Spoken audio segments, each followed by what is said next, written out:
हज़रत अनस बिन मालिक रज़ी अल्लाह ताला अन्हु फरमाते हैं कि रसूलुल्लाह सल्लल्लाहु अलैहि वसल्लम ने इरशाद फरमाया, दोस्त तीन हैं।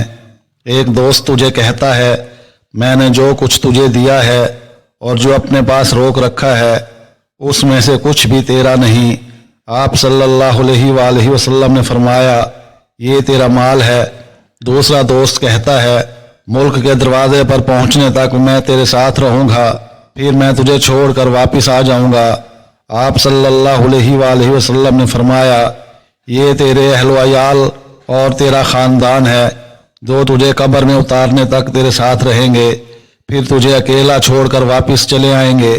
और तीसरा दोस्त कहता है तू जहाँ भी रहे मैं हर कदम तुम्हारे साथ हूँ। आप सल्लल्लाहु अलैहि वसल्लम ने फरमाया, ये तेरा अमल है। फिर बंदा कहेगा, ऐ मेरे अमल, तो इन तीनों की बनिस्बत मेरे लिए ज़्यादा आसान था।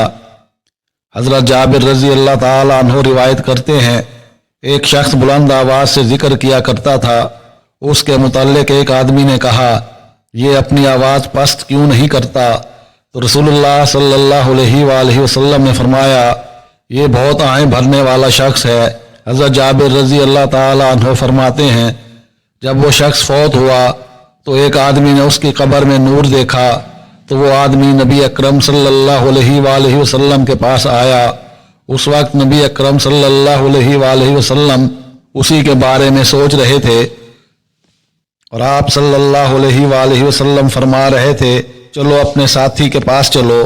जब वहां जाकर देखा तो ये उसी शख्स की कब्र थी जो बुलंद आवाज से जिक्र करता था। हजरत कासिम बिन मोहम्मद रज़ी अल्लाह ताला अन्हु फरमाते हैं, मैं उम्मुल मोमिनीन सय्यदा आयशा रज़ी अल्लाह अन्हा के पास गया और उनसे कहा, ए उम्मुल मोमिनीन, मेरे लिए नबी अकरम सल्लल्लाहु अलैहि वसल्लम और उनके दोनों साथियों की कब्र से पर्दा हटाइए। तो उन्होंने तीनों कब्रों से मेरे लिए पर्दा हटा दिया। वो तीनों कब्रें ना तो बहुत ऊंची थीं और ना ही बहुत नीची थीं। उनके इर्द गिर्द सुर्ख रंग की कंकरियां बिछी हुई थी।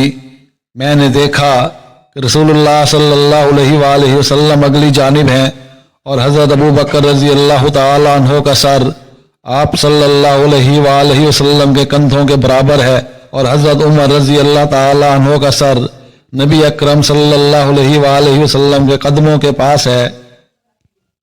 हज़रत अबू राफ़े रज़ी अल्लाह ताला अन्हु रिवायत करते हैं, रसूलुल्लाह सल्लल्लाहु अलैहि वसल्लम ने इरशाद फरमाया, जो शख्स मैयत को गुस्ल दे और उसकी ऐब पोशी करे उसकी 40 मरतबा मग़फ़िरत कर दी जाती है। और जो किसी मैयत को कफन पहनाए अल्लाह ताला उसको जन्नत का रेशमी लिबास पहनाएगा। और जो शख्स किसी मैयत के लिए कब्र खोदे और उसको दफनाए तो अल्लाह ताला उसको क़यामत तक उस शख्स के बराबर सवाब देगा जिसने मकान बनाकर किसी ज़रूरतमंद को उसमें ठहराया हो।